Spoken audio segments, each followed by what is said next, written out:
Haba anti, kwana biyu kin hana ni mini bacci, sai da na gaya miki in je in kira masu cire haƙorin nan su zo su cire haƙorin nan ki huta. Shekaran jiya baki ban ni na yi bacci ba, jiya ma haka gashi yau ma baki ban mutane sun yi bacci ba.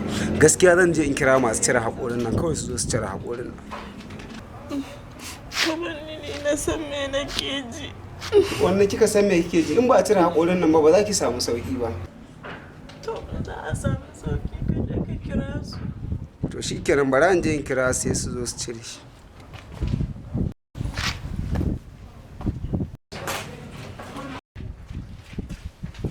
Salamu alaikum. Salamu alaikum. Kai uba gida Allah ya sa. Kai gida Alhaji kai nan za mu samu alheri fa wajen cire haƙuri. Salamu alaikum. Shigo. Kai. Ita ce a nan waje? Kai hajiya Allah ya yi ƙarar kwanaki a gaba ke. Ka ai ban da ki kira. Sannu hajiya. Ya jiki.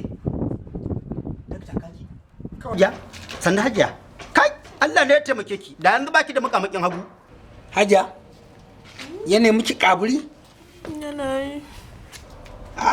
Yana miki zugi? Yana yi. Kin ga Ana ni bacci. Shegan ne, hangun ne. hangun ne. Wallahi ga da Allah sa kira.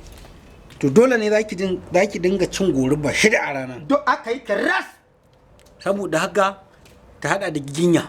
Bare ma kuwa sai kin gurguri wannan taliya haka. Dole ta baguya. Dinga baguya da wajen. Kin gane ai? Ina ganda shugaba da muka bashi. Kwarai kuwa. Ya warke. Ita ma za ta dinga to da wajen zaki dinga tauna. Wannan gandar. Wannan ganda dugi take ma Allah ya ba shi lafiya. Ai shi ya bani labarin ku ya ce kuna aiki sosai a cire shi kawai. Ka ji ko? Ran kai dade to bari ka ga. Yagwa. Ngwana. Yagwa kai dai kai hajiya ai sauki ya zo. Ina ne hagu ne ko da mini? Mota za a gyara. Ka tafi da za a gyara ba mota ba.